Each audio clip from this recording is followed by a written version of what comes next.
Eddie, what you doing, baby? I'm having a drink right now. Began the call from my husband, Mark. He was clearly tipsy and was pouring his heart out to some woman I didn't know. I was under the impression he was on a business trip for the week, but looks like that wasn't the whole truth. I love you, Addie Bear. Nighty-night. Well, good night, and goodbye for good, and then hung up on him. He's got some nerve. He's going to wish he never crossed me. I'm Ellen, and I just hit the big 3-0. I tied the knot about 4 years back, and I'm currently working a desk job. Our little family is made up of Mark, our adorable 3-year-old Emma, and yours truly, all cozy in our apartment. Mark and I first crossed paths at a group hangout set up by mutual friends. It was my first time at something like that, and to be honest, I was kind of freaking out. But lucky for me, Mark was seated right next to me and, picking up on my jitters, took the initiative to chat. Ellen, you seem a bit on edge. New to these kind of gatherings?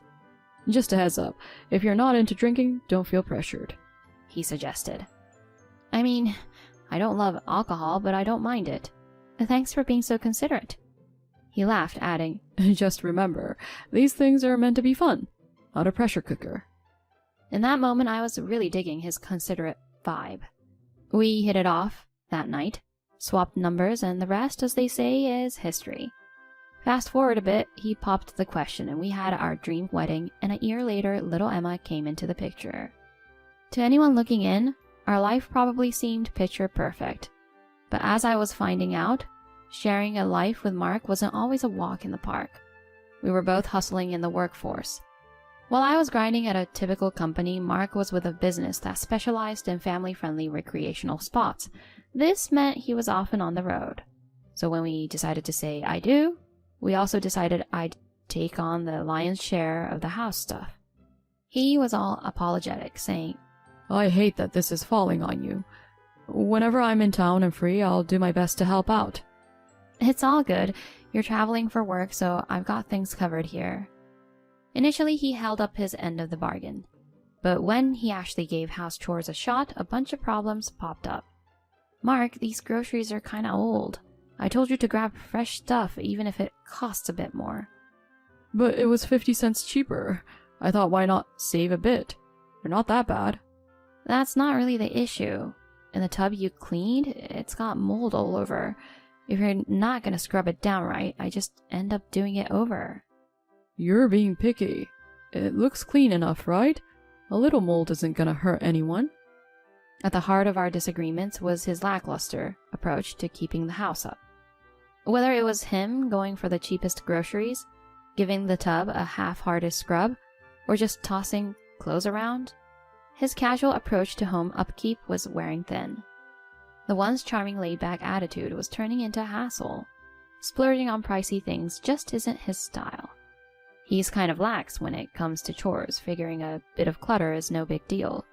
Honestly, it'd probably be smoother if I just tackled it from the get-go. But I've got my own job, so handling all the housework isn't really doable. If we keep going down this road, our place could turn into a disaster if I ever catch a bug. I've walked him through the ropes of home chores more times than I can count. We've butted heads here and there, but I've always stood my ground and never let him off the hook. Over time, he started shaping up, not necessarily out of self-improvement, but more so to avoid my lengthy talks on proper cleaning. Regardless of the reason, I was happy he was stepping up. But as our first anniversary loomed, I noticed he started slipping, ditching even the smallest tasks. Hey, it was your turn to deal with the trash, and who ended up doing the dishes? Me. It feels like I'm running this whole show solo. Oh, I'm so sorry. It slipped my mind. Work's just been nuts. I'll step up next time. But his string of empty promises was seriously getting old. But there was more to it. After our daughter was born, Mark just seemed to coast. Emma, you're a gem. Definitely got my good looks. Bet you're gonna be a stunner when you grow up. Keep aiming for the stars. It's sweet how much you love her, but could you maybe give her a bath now and then? I've got other stuff to handle. No. After a long day, you want me to skip my relaxing bath? Isn't it kind of your job to look after her? Just get to the chores after her bath. It just makes everything drag on. Between taking care of her and the house, I'm up super late. And that's not even touching on her wake-up calls at night. Yeah, he's head over heels for her, but he won't change a diaper or give her a bath. He keeps saying it's the mom's job and dumps it all on me. Talk about being old-fashioned. He should pitch in. She's his kid too. We're both working here, and I'm not living off just his paycheck. Still, he'd always dodged the dad duties. As Emma got older, he started spoiling her rotten, buying anything she pointed at. I'd tell him to dial it back, but he'd just brush me off. We started butting heads more about how to raise her. Wait a minute, did you give Emma candy again? I told you she shouldn't eat before dinner. What if she skips her meal now? She gave me those puppy dog eyes wanting the candy. How could I say no? She was hungry, and maybe she's into candy because your cooking isn't her favorite. It's not about that. You're overindulging her. Just the other day, you got her that toy she was fussing over. We need to set some limits. Lay off. What's the big deal if I use my cash to get my daughter some toys? You're way out of line for making a fuss. Honestly, I feel bad for Emma having you as a mom. He huffed. But it wasn't just about the toys and treats. Whenever I'd correct her for acting out, he'd swoop in and soothe her, going, Mom's a bit much, right? He never wanted to be the bad guy, so he'd never reprimand her, even if she was up to no good or getting into risky situations. It's not like I get a kick out of disciplining her. This back and forth over parenting Emma led to more and more spats. We'd try to hash things out after each disagreement, but we just couldn't see eye to eye. By the time she hit her 3rd birthday, things between us were frosty at best. We put on a united front for her, but when she wasn't around, we hardly exchanged words. We couldn't keep going like this. It's not healthy for a kid to grow up in a tense household. Maybe I need to ease up on Mark. With that in mind, I did try to connect with him, but every attempt was met with quit the nagging or not now. He'd even snap at me saying, I can't even recognize you anymore. All you do is complain and you've let yourself go. Remember how gorgeous you were when we got hitched? Now it's like pulling teeth just chatting with you. I couldn't take it after that and just stopped reaching out. I felt like our relationship was a lost cause, and I resolved to end things once Emma was a bit older and more independent. On top of that, Mark was acting kind of off. His work trips were stacking up. He always traveled for work, but it was non-stop now. He'd get back, and within a couple of days, he'd be off again. That became the new routine. He started rolling into the house really late and would sometimes crash at the office. In the past, disagreements or not, he'd always let me know if he'd be out overnight or if there was a work trip coming up. Now, there were nights he'd just no-show, leaving the dinner I made untouched.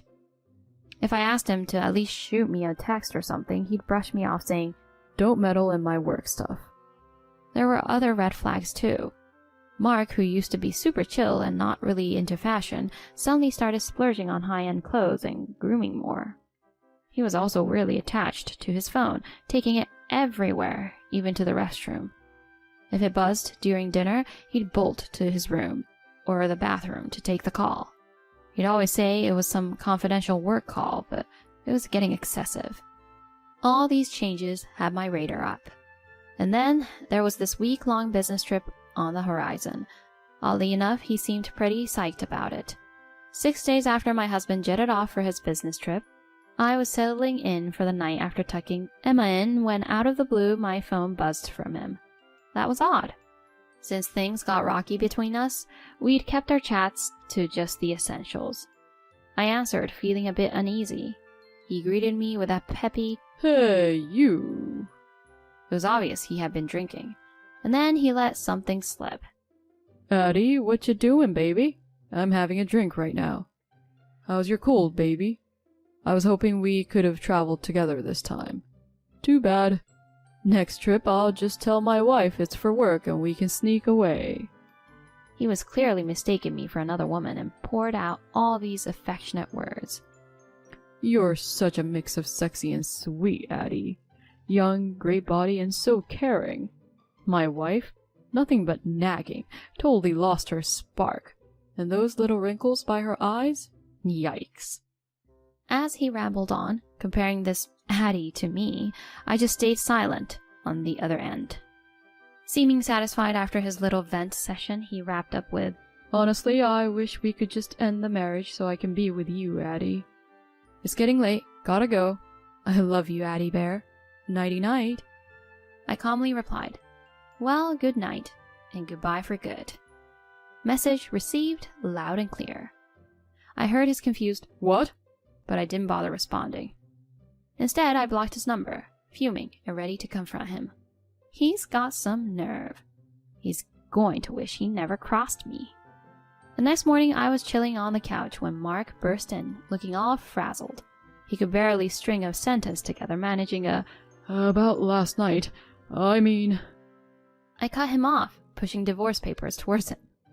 Never expected you to spill your secrets during a late-night call. I was more surprised than angry. How on earth do you mix up your wife with your side piece? No, wait. That call wasn't what it sounded like. Just hear me out. You're talking about love and splitting up and you say there's a misunderstanding?